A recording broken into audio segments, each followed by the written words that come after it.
नमस्कार, राहुल का अग्निपथ देख रहे हैं आप और मैं हूं आपके साथ दिव्या सिंह। राहुल गांधी कुछ दिनों से कहां गायब हैं किसी को पता नहीं है। पूर्व प्रधानमंत्री मनमोहन सिंह के निधन के बाद से ही उनके विदेश जाने की चर्चा तेज है, लेकिन इस बीच राहुल गांधी की मुश्किलें बढ़ती नजर आ रही हैं, क्योंकि हर रोज किसी न किसी मुद्दे पर राहुल गांधी को कोर्ट से बुलावा आ ही जाता है। एक बार फिर से एमपी एमएलए कोर्ट से राहुल गांधी को दोबारा नोटिस जारी किया गया है। राजनीतिक फायदे के लिए वर्गों में विद्वेष की भावना पैदा करने का आरोप है। इस मामले में अगली सुनवाई 17 जनवरी को होनी है। वहीं आज वन नेशन वन इलेक्शन पर जेपीसी की पहली बैठक हुई, जिसमें प्रियंका वाड्रा शामिल हुई। इस बीच कांग्रेस पार्टी के नया दफ्तर को लेकर बवाल मचा हुआ है, क्योंकि अब इसका जगह बदल गया है। कांग्रेस का नया दफ्तर नई दिल्ली में 9A कोटला रोड पर बनाया गया है। वहीं दूसरी तरफ केंद्र सरकार ने राजघाट में पूर्व राष्ट्रपति प्रणब मुखर्जी की समाधि बनाने का फैसला किया है, जिसके बाद इस पर भी सियासत शुरू हो गई है। कांग्रेस ने इसे मनमोहन सिंह का अपमान बताया है। इसी पर चर्चा के लिए स्टूडियो मौजूद है कैपिटल टीवी के एग्जीक्यूटिव एडिटर राजीव सर आपका स्वागत है। धन्यवाद। सबसे पहले तो कोर्ट का जिक्र करेंगे। बार बार राहुल गांधी को नोटिस मिलता है, लेकिन इसकी बार बार अनदेखी क्यों करते हैं? देखिए, राहुल गांधी अनदेखी करते रहेंगे, कोर्ट नोटिस देता रहेगा।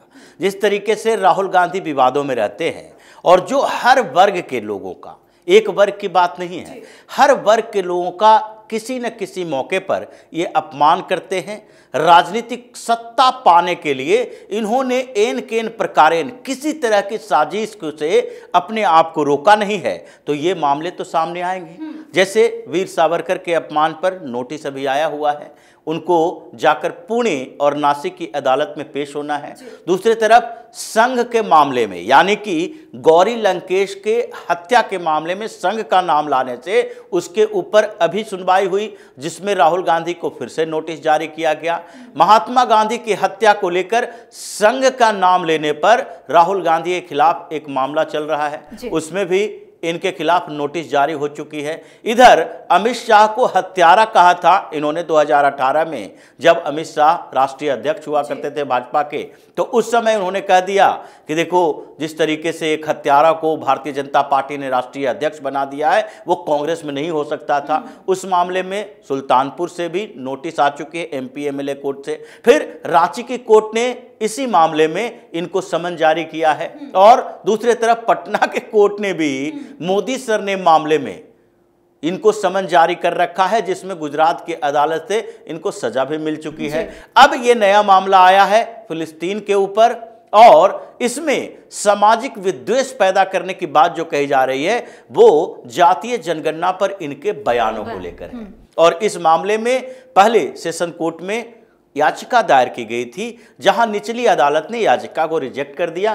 फिर जज के पास गया, दोबारा सेशन कोर्ट में गए, फिर इसने एमपी एमएलए कोर्ट में इसे भेज दिया, और वहां पर प्रथम दृष्टया पाया गया कि ये और दूसरे एक मामला इसी तरह का ओवैसी के खिलाफ है, जय फिलिस्तीन बोलने को लेकर, उसमें ये दोनों लोग दोषी पाए जा रहे हैं। प्रथम दृष्टया ऐसा लग रहा है, इसलिए इनको समन भेजा गया है। 17 जनवरी को सुनवाई होनी है कि फिर से दोबारा राहुल गांधी उपस्थित होंगे तो ठीक, नहीं उपस्थित होंगे तो फिर से वारंट जारी किया जाएगा कि आप अपना स्टेटमेंट दायर करें, या फिर आगे आपके खिलाफ कोई हार्ड स्टेप उठाया जा सकता है। वन नेशन वन इलेक्शन की आज पहली जेपीसी की बैठक है, उसमें प्रियंका वाड्रा भी शामिल हुई। देखिए, पूरे गांधी परिवार की बात है ये। प्रियंका वाड्रा अभी नई नई राजनीति में, यानी कि पार्लियामेंट्री पॉलिटिक्स की बात कर रहे हैं। राजनीति में तो 2019 में ही आ गई थी, और उससे पहले राजनीति मतलब रायबरेली अमेठी की राजनीति में ये सोनिया गांधी राहुल गांधी के समय में थी, लेकिन फिर भी पार्लियामेंट्री पॉलिटिक्स में इनको लाया गया बहुत देर से। और अब ये सुपर एक्टिव मोड में पार्लियामेंट में गई। पार्लियामेंट में जाते ही इन्होंने अपना सारा गुब्बार निकाल दिया और अपनी मानसिकता बता दी। ये पार्लियामेंट में गए तो उसके बाद इन्होंने फिलिस्तीन वाला बैग ले गया, और वो जब फिलिस्तीन वाले इनके बैग पर चर्चा तेज हो गई, हंगामा हो गया, ये बैकफुट पर आ गई, तो फिर से इन्होंने क्या किया, बांग्लादेश पर जब बातचीत की तो उसमें हिंदुओं की चर्चा नहीं की। हिंदुओं की चर्चा कमजोर हो गई, हिंदुओं और ईसाइयों के ऊपर हो रहे हमले, उसका विरोध करने के लिए गए। लेकिन अब इनको जेपीसी में भी मौका मिल चुका है, ये अगर पहले से सांसद होती तो वक्फ बोर्ड संशोधन विधेयक पर जो जेपीसी बैठी थी उसमें कांग्रेस की तरफ से इन्हें भेजा जाता, क्योंकि राहुल गांधी इन जेपीसी में जा नहीं सकते और राहुल गांधी कोई कमेटी में जाने से डरते हैं कि वहां पर जो सांसद हैं भारतीय जनता पार्टी के वो आक्रामक होंगे तो बेइज्जती हमारी होगी, इनको किसी कमेटी के सामने पेश होकर सही बात करने की औकात नहीं है। ये केवल मंच पर एक तरफा बात करेंगे, यानी हिट एंड रन, सीधे गाली दो पीएम मोदी को, सीधे बात करो और उसके बाद भाग जाओ, जवाब देने की जरूरत ही नहीं है। अगर इनसे प्रेस कॉन्फ्रेंस के अंदर कोई सवाल पूछ दिया जाए तो सीधे तौर पर कहते हैं आप भारतीय जनता पार्टी की तरफ से हो, ये तो भारतीय जनता पार्टी का सवाल है। अगर सवाल भारतीय जनता पार्टी का भी है तो एक पॉलिटिशियन होने के कारण, एक बड़ी पार्टी जो अब छोटी बन चुकी है, उस पार्टी के नेता होने के कारण आपका अधिकार है, कर्तव्य है कि आप उस सवाल का जवाब दें। यानी कि आपको पास सवाल का जवाब होता नहीं है, तो अब प्रियंका वाड्रा को भेजा गया वन नेशन वन इलेक्शन के ये जेपीसी में जाने के बाद वहां पर प्रियंका वाड्रा बोल क्या पाएंगी, क्योंकि कांग्रेस का एजेंडा है कि वन नेशन वन इलेक्शन को रोका जाए। पता नहीं इनको किस बात की समस्या है, क्योंकि वन नेशन वन इलेक्शन से जिन राज्यों को तकलीफ हो सकती है, जिन राज्यों में सरकारें विपक्षी पार्टी के हैं, उसमें से कुछ जो क्षेत्रीय पार्टी है उनको लग सकता है 1 साल 2 साल पहले या पीछे इलेक्शन होगा तो हमारी राजनीतिक परेशानियां बढ़ेगी।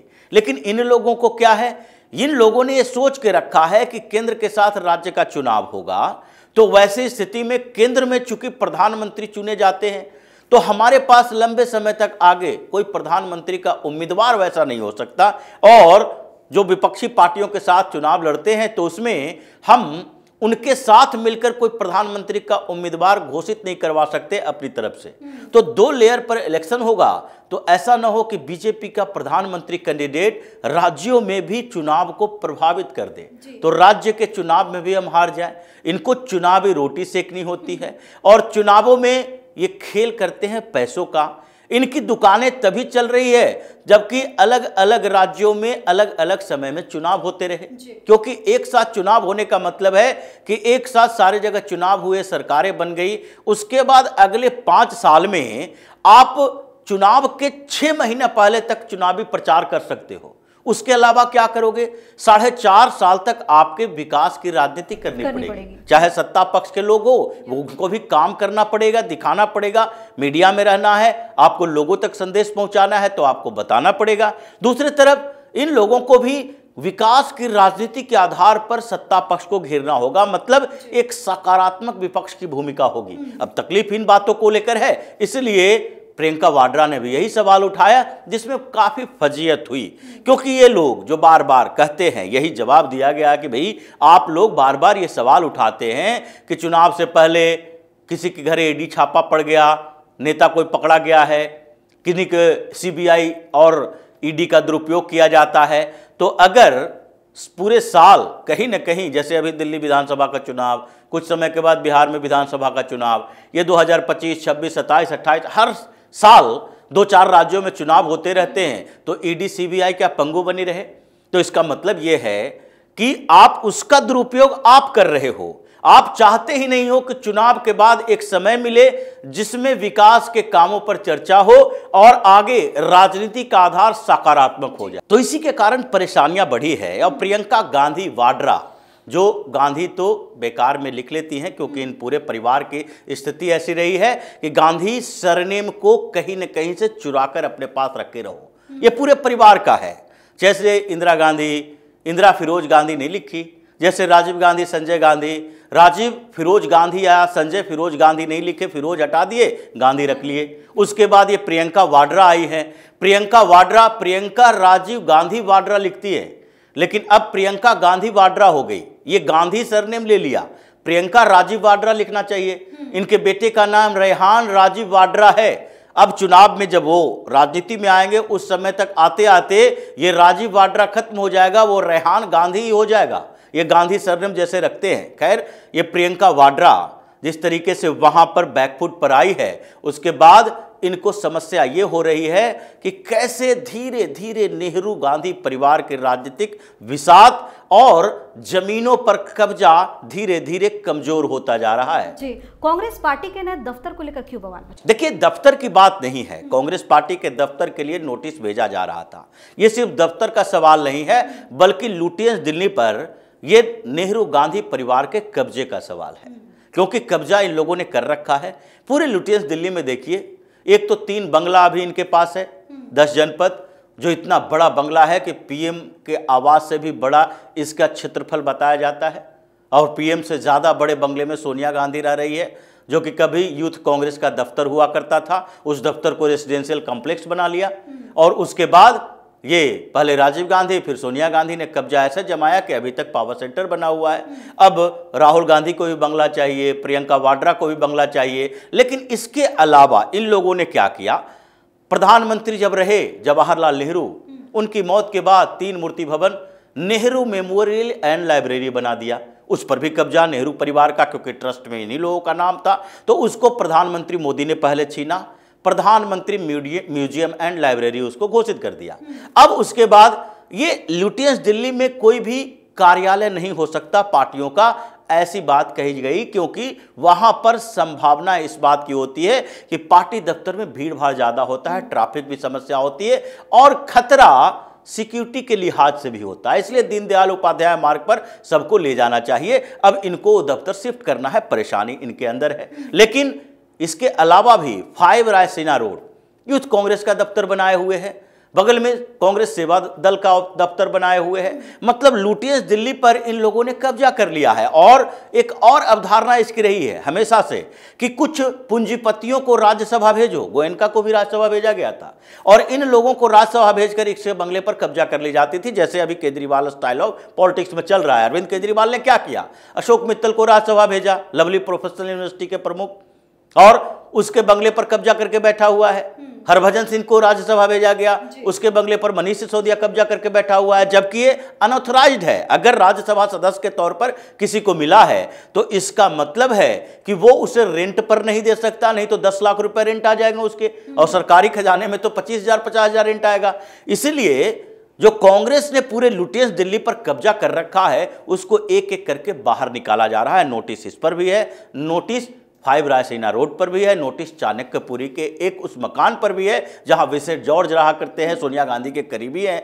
ऐसे कई जगहों पर जहां जहां कांग्रेस ने अपने समय में कब्जा कर रखा है, उसे या तो खाली करवा दिया गया है या खाली करवाया जा रहा है। और संभावना इस बात की भी है कि सोनिया गांधी को भी 10 जनपद खाली करने का नोटिस मिल सकता है, क्योंकि उनको शिफ्ट करना पड़ेगा। ऐसा नहीं है कि सोनिया गांधी को बंगला ही नहीं रहेगा, उनको बाहर शिफ्ट करवाने की बात कर रही है कि ये किस आधार पर इतने बड़े बंगले में कब्जा करके बैठी हुई है। इसलिए इनको टाइप 6 टाइप 8 जो बंगला मिल सकता है, उस बंगले में इनको शिफ्ट करने के लिए अर्बन डेवलपमेंट मिनिस्ट्री नोटिस जारी करेगी, 10 जनपद खाली करो, आपके लिए दूसरे जगह अलाउट होता है। जैसे कि राघव चड्ढा का बंगला खाली करवाया गया, क्योंकि इन लोगों ने अनधिकृत तरीके से कब्जा कर रखा है, इसलिए इन लोगों की संभावनाएं कम हो रही है। और कब्जा इन्हीं जगहों पर नहीं, कब्जा तो देखिए पूरे मेमोरियल पर भी करके बैठा हुआ है, राजीव गांधी के नाम पर, संजय गांधी के नाम पर, इंदिरा गांधी के नाम पर, जवाहरलाल नेहरू के नाम पर।